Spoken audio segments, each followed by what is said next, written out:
دے سکیں پریشان ہو جائیں. یہ ہے مولویوں کی دیکھ شرارت. مگر جی بس ایسے ہی کرتے ہیں. بہرحال 100 مسئلے الگ الگ چھانٹ کر حضور سے پاک کے جلسے میں شامل ہو گئے اور فرمایا وہاں پر پہنچے. اس واقعے کو حضرت شیخ عارف ابو محمد مخرج فرماتے ہیں, کہتے ہیں کہ اس جگہ میں بھی موجود تھا. وہ فرماتے ہیں اور جب وہ فقہاء آپس میں مشورہ لے کر حضور غوث پاک رضی اللہ تعالیٰ عنہ کی بارگاہ میں بیٹھ گئے, وہاں آ کر حضور غوث پاک رضی اللہ تعالیٰ عنہ نے اپنا سر مبارک جھکایا اور سینے سے ایک نور نکل آیا. نور والے کی بات کرتے ہیں ابھی. سینے سے نور نکلا اور ایک بجلی چمکی جو کسی کو نظر نہ آئی, جو کسی کو نظر نہ آئی. مگر جیسے ہی اللہ تعالیٰ نے چاہا گویا اس نے دیکھ لیا, ان کو دکھانا تھا. تو اس بجلی نے ان سب علماء کو کے سینوں پر دورہ کیا. جس کے سینے پہ گزرتی جو سوچ کے آئے تھے سارا بھول گئے. جیڑے سوال دلی سوچ کے آئے سارا بھول گئے. ان کی کریے ہے بالکل تڑپ اٹھے. پھر وہ سب ایک ساتھ چلانے لگے. اب کیا کرے, یہ ہوتا ہے اللہ تعالیٰ کے بندوں کے چھیڑ چیڑیوں بھی جل جاتے ہیں, سینہ ختم ہو جاتا ہے. باہر اپنے سروں کو ننگا کر دیا انہوں نے, سر بھی ٹوپیاں اتار دی. پاگل جو ہو گئے. بجلی جو چمکی پھر گر گئی. اور ممبر پر جہاں حضور غوث پاک واز فرماتے تھے, مجلس میں جہاں خطاب ہو رہا تھا, حضور غوث پاک جہاں پر اپنا جلوہ کیے ہوئے تھے وہاں پر آ کر قدموں میں سر رکھ دیا. اور پتہ کوئی نہیں ہے کہ یہاں قدم ہے, پتہ نہیں ہے کیونکہ ننگے ہو چکے تھے. ٹوپیاں بھی پھینک دی, کپڑے بھی پھینک دیے, ننگے ہو گئے. وہاں موجود لوگ تھے, انہوں نے کہا یہ کیا ہو گئے, تو لوگ بہرانا ہو گئے. ابھی تو مولوی تھے, داڑھی سروں پر تھی ہے, اور علماء تھے, سر سے ٹوپیاں بھی گائے اور جسم سے کپڑے بھی پائے, بہرانا ننگے ہو گئے. یہ کیا ہو گیا؟ جیسے ہی وہاں موجود تمام لوگوں نے یہ دیکھا تو انہوں نے شور بچانا شروع کر دیا. جلسہ ہلچل بھگدڑ مچ گئی, بابر مچ گیا, ہل گیا. حضور سے پاک نے ایک ایک کر کے ان تمام علماء کو جتنے بھی تھے, فقہاء جتنے بھی تھے, ان سب کو ان میں سے جو چنے ہوئے منجے ہوئے تھے جن کی زیادہ داڑیاں تھیں, انہوں نے اپنے سینے مبارک سے لگایا اور فرمایا تیرا یہ سوال ہے اور یہ تیرا جواب ہے, جا. یوں کہتے اور وہ 10 فلاں پیچھے جا کے پڑھتے. یہ حضور سے پاک نے جو پکڑا سینے سے لگایا پھینک دیا. بہرحال اس کا جواب یہ ہے, تیرا سوال یہ تھا اور جواب تیرا یہ ہے. جو ان سب کے مسائل ان کے جواب ارشاد فرمائے. جب وہ مجلس ختم ہو گئی تو ان فقہائے کرام کے پاس ایک ایک وہ جاتا رہا کہ بھئی پوچھا تمہارا کیا حال ہے. بولے جب ہم وہاں بیٹھے جتنا ہمیں سوال آتا تھا اچانک سب بھول گئے. بجلی جو پڑی سب بھول گئے, اور ہمارے پاس جو چیز آئی تھی اس کی وجہ سے سب بھول گئے. حضور غوث پاک نے ہمیں سینے مبارک سے لگایا, ایک ایک کے پاس اس کا چھپا ہوا علم پلٹ کر واپس آ گیا, اور ہم نے پھر توبہ کی اور حضور غوث پاک کے قدموں میں گر گئے کہ ہمیں ایسے سوال کے جواب نہیں چاہیے. جو آپ نے سینے سے لگا کر نور عطا فرما دیا یہی جواب بہتر ہے. اعلیٰ حضرت احمد رضا خان بریلوی نے فرمایا غرض آقا سے کروں عرض کے تیری ہے پناہ, غرض آقا سے کروں عرض کے تیری ہے پناہ, بندہ مجبور ہے خاطر میں ہے قبضہ تیرا. اور کنجیاں دل کی خدا نے تجھے دی ایسی, کنجیاں دل کی خدا نے تجھے دی ایسی کر کے کہ یہ سینہ ہو محبت کا خزینہ تیرا, یہ سینہ ہو محبت کا خزینہ تیرا.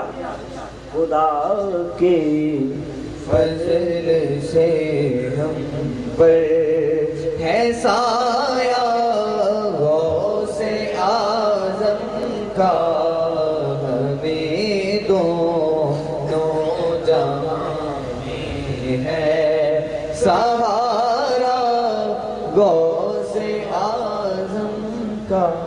خدا کے فضل سے ہم پر ہے سایہ غوث اعظم کا, ہمیں دونوں جہاں میں ہے سہارا غوث اعظم کا.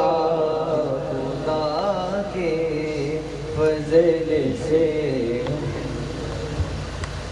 اب انشاءاللہ تعالیٰ کیونکہ بات پوری سمجھ میں آئی ہمیں کہ ہمیں اللہ تعالیٰ کے ان بندوں سے دوستی بھی رکھنی چاہیے. یہ دنیا میں بھی دوستی وفا کی کرتے ہیں اور آخرت میں بھی دوستی وفا کی کرتے ہیں.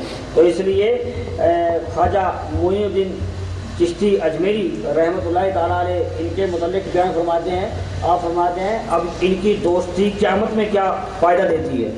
آپ خواجہ معین الدین چشتی اجمیری رحمۃ اللہ تعالیٰ علیہ فرماتے ہیں کہ جب قیامت میں، چونکہ بات قرآن پاک سے یہ بات ثابت ہوئی کہ گہرے دوست اس دن ایک دوسرے کے دشمن ہوں گے، مگر یہ اللہ کے بندے جو پرہیزگار ہیں، متقی ہیں، جیسے کہ یہ حدیث پاک میں حدیث قرآنی کی بات ہے، تو اللہ نے فرمایا کہ تم پر کوئی خوف نہیں ہے، کوئی غم نہیں ہے. خواجہ معین الدین کیا فرماتے ہیں کہ ہم ان بندوں کے ساتھ دوستی کر لیں گے، ان سے محبت کر لیں گے، تو پھر یہ پلسرات سے گزریں گے، ان کی چادریں لٹکے گی. ہم پلسرات سے گزر نہیں سکتے، ہم پلسرات کو پار نہیں کر سکتے. امال ہی کوئی نہیں ہے. پلسرات پار کرنے والا کوئی امال ہے؟ ٹھیک ہے، بال سے باریک تلوار سے تیز ہے. مجرم تو ایسے گزریں گے کہ کٹ کٹ کے ان کی بوٹیاں زمین پر گر پڑیں گی. ٹھیک ہے نا جی. حدیث پاک ہے پلسرات بال سے باریک تلوار سے تیز ہے، اور مجرم، گناہگار، غیبت خور، چغلی خور، جھوٹ بولنے والا، یہ ایسے گزریں گے جیسے ان کے جسم کے ٹکڑے ٹکڑے ہو کر زمین پر گر پڑیں گے، اور یہ عمل ہوتا رہے گا اور وہ پار نہیں کر سکیں گے. وہ گوشت جڑ جائے گا، صحت مند ہو جائیں گے، پھر گزرنا چاہیں گے، کٹ کر کر زمین پر گر پڑیں گے. مگر خواجہ معین الدین اجمیری رحمۃ اللہ تعالیٰ علیہ فرماتے ہیں کہ یہ اللہ والے گزریں گے، میں ان کی چادریں پکڑ لوں گا اور وہ پار کریں گے، میں تو ان کی چادریں پکڑ کے پار ہو جاؤں گا.